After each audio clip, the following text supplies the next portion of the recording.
Family. So இந்த பிஸியில் என்னால் வர முடிஞ்சதில்லை. இப்போ கரெக்டாக லாஸ்ட் இயர் எல்லா ஸ்கூலில் எல்லா விஷயத்தையும் கொஞ்சம் எனக்கு பிரேக் வேணும்னு என் ஹஸ்பண்ட் ரெஸ்ட் எடுக்கணும், பொண்ணு பார்த்து. ஸோ அந்த விஷயத்தில் கற்றுக்கணும்னு எனக்கு ரொம்ப பிடிக்கும். ராகவேந்திர சுவாமி ரொம்ப மெடிடேட்டு எனக்கு தெரியாமல் நான் டெய்லி பண்ணினது.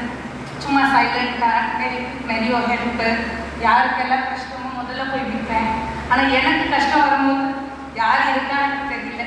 ஆனால் இன்னைக்கு நான் இங்கே உட்றணுன்றது மேபி அவர் போன்னு சொல்கிறாரோ, அவங்க சொன்னது 2 நாளைக்கு முன்னாடி யோசித்தேன். சரி இது எப்படி இருக்கும் என்னன்னு தெரியாது, ஜஸ்ட்டு வரலாம், பார்க்கலாம், மெடிடேஷனை கற்றுக்கலாம், அவ்வளோதான். ஜஸ்ட்டு மேடம் சொன்னது எனக்கு ரொம்ப பிடிச்சிருந்துச்சு. சந்தியா மேடம் இந்த 11 to 11 அதை ரீசெண்டாக நான் ஒரு 1 இயராக ஏதாவது மூலிமா பார்த்துனே இருக்கேன்.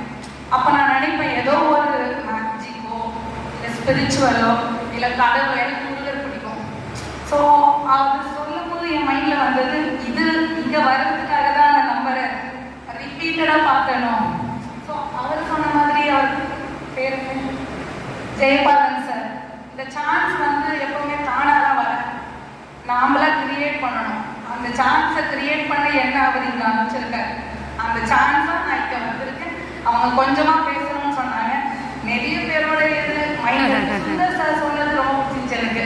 இந்த 42 இயர்ஸ் 102 அப்படி பார்த்தா நான் ஒரு 1 டே குழந்தை பிறந்திருக்கேன். இன்னைக்கு மேபி ஒரு 102 நான் ஃபர்ஸ்ட் டே மேபி கனெக்ஷன் எங்கே யார் மூலியமா வரும்ன்றது தெரியாது.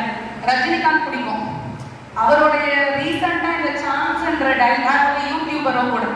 ஸோ இப்போ நான் இதை நான் என்னோட யூடியூப்ல போட்டும் போது எனக்கு தெரியாத மாதிரி நிறைய பேர் தெரியாம இருக்கும். அவங்கெல்லாம் இதை பார்க்கும்போது மேபி நான் ஒரு சின்ன ஸ்டோனோ எதை வச்சுக்கோங்க அப்படியா நான் இருக்கேன்னு நினைக்கிறேன். நன்றி, அவ்வளோதான். எனக்கு தெரிஞ்சது நான் பேசுகிறேன். நார்மலாக ஓகே, நான் பெங்களூர்லேருந்து வந்துருக்கு. Okay, thank you all. பேசுகிறாங்க எல்லாம் இங்கே பெரியவங்களுக்கு மெயினாக அது எதுக்கு காலியாக இருக்குன்னு கேட்டேன். என் மைண்டில் தோணுச்சு அதில் உட்காந்து இருப்பாருன்னு.